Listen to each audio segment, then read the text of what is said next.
What is one skill that can make or break a paralegal's career? I'm not going to leave you in suspense. It's attention to detail. Regardless of the practice area that you work in or the employer that you work for, as a paralegal, you must master your attention to detail skill. Look at any survey or ask any HR professional who works for lawyers what the top 5 reasons are that they terminate a paralegal. And among those top 5, you will always hear they made too many mistakes. Or maybe they use words like they had poor work quality or something along those lines. All of them boil down to this one skill, attention to detail. This one skill is also something that I teach inside the litigation paralegal boot camp, because in my opinion, as a new litigation paralegal, if you master your attention to detail early in your career, you can make up for some of your lack of experience. Let me say that one more time. What you lack in experience, you can make up for in your attention to detail.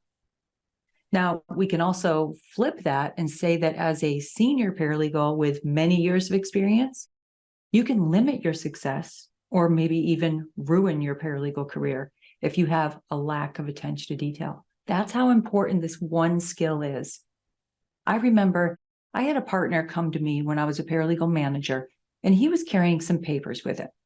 He hands me the papers, and they are emails that he received from his paralegal, someone who was working there as a paralegal for a few years before I started as their manager. He handed me these emails and said, when you question why this paralegal doesn't have enough work on my team, this is why. If she can't even take the time to make sure that a 2-sentence email doesn't have errors in it, how am I going to trust her to draft documents that the client sees or the court might see? That wasn't an entry-level paralegal. This was a paralegal who had around 7 or 8 years of experience. Do we all make mistakes? Of course we do. But the cold, hard truth of working as a paralegal is that too many mistakes can kill a career fast. That's especially true if they're careless mistakes or they continue to happen. So let's talk about attention to detail. Here's a quote for you. This quote was from, what was his name? Anyways, the quote goes, "The difference between something good and something great is attention to detail." Here's what he meant by that. I know it was a man. I think it was Charles Swindoll. Swindoll. Charles Swindoll.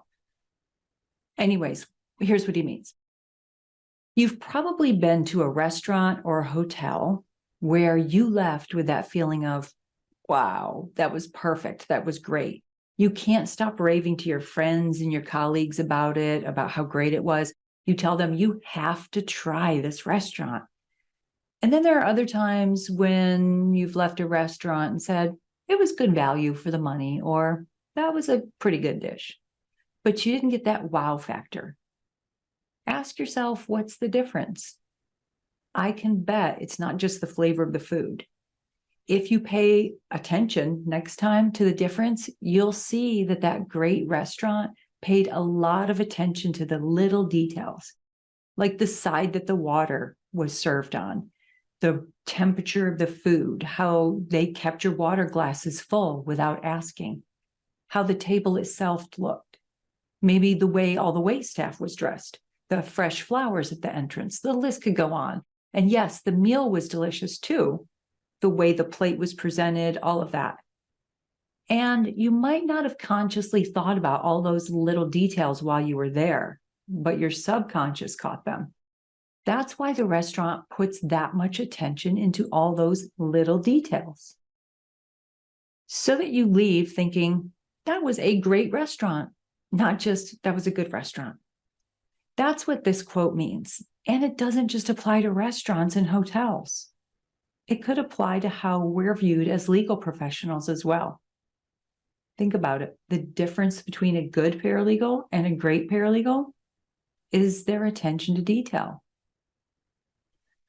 Think about that for a minute. What if it's not just about knowing every possible skill that a paralegal has to know to do their job? What if you could continue learning more skills along the way, but while you're doing that, you're paying very close attention to detail? So let's start with the definition of attention to detail, because a lot of people get it confused. What it really is the efficient allocation of cognitive resources. And that is in order to identify and process the relevant elements of an issue or a task, and then produce the appropriate result, of course. Break that down. Notice that I started with, it's an allocation. We're allocating our cognitive resources, not so that we can do a task, so that we can identify and process the relevant elements of that task and produce the result. Notice that it didn't say that it means you're a good proofreader or that you allow enough time to do one last quality control check. Attention to detail is about allocating resources. What resources? Cognitive resources. All right, so then how do we increase our attention to detail? How do we increase our ability to allocate those cognitive resources? Well, let's look at things that are sucking the life out of our cognitive resources. We want to be able to keep more of them available for our attention to detail. So here's a few. What's sucking the life out of your cognitive resources? 1, social media. Yes, I'm sorry to be the bearer of bad news. The more time you spend in the morning scrolling on TikTok and Facebook and Instagram, the less space your brain has to allocate those cognitive resources to make sure that, say, the summary judgment brief you're getting ready to file is 100% perfect and ready to go. This is the easiest thing you can do, and it has immediate effects. Immediate. Just put the phone down, and you're going to stop depleting your cognitive resources. Now, before I move on to the second one, I want to really drive home this point. We hear this all the time, all the studies about the effects of social media on our well-being. Yet, we're not really listening to that advice because the numbers keep getting worse. I want to give you an actionable strategy with this first one. Actually, it's sort of a challenge. Delete all of the social media apps on your phone for 1 week. I'm not asking you to delete your Facebook account or your TikTok account. Just remove the app from your phone. Not forever. Just delete all the social media apps for 1 week. You can still access everything from your home computer, either on the weekend or in the evenings.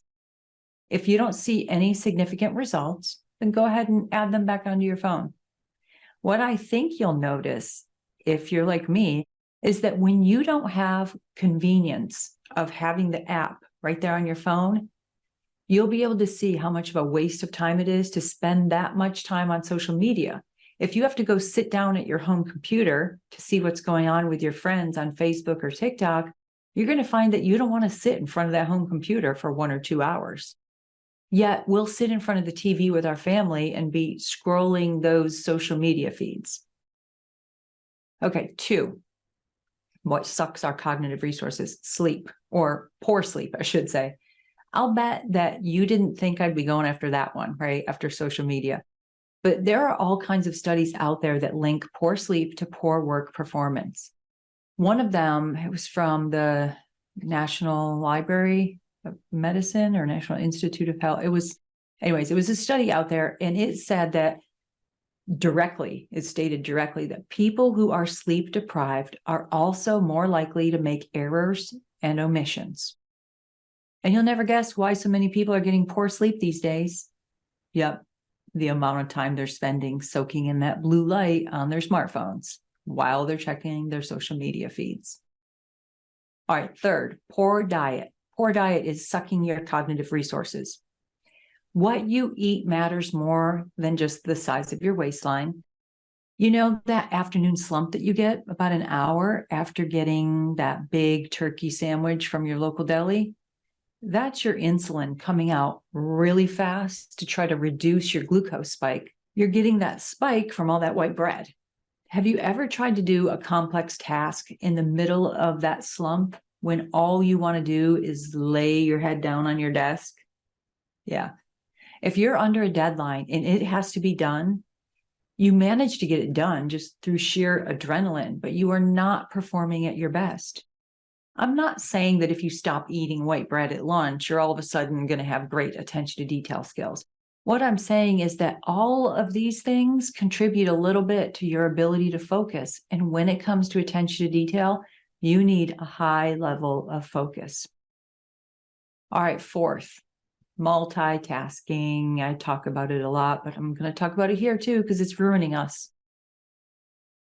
So you've heard me talk about the evils of multitasking I talk about it in the litigation paralegal bootcamp all the time. But productivity, all those things, it matters.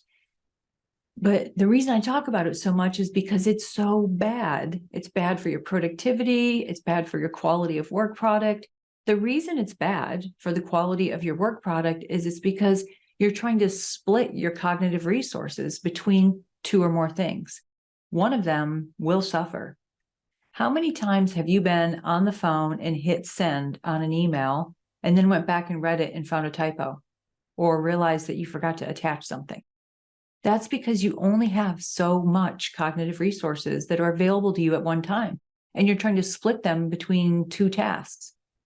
Stop multitasking and you will increase your attention to detail. All right, so stop doing these 4 things and you're going to be on your way to increasing your attention to detail.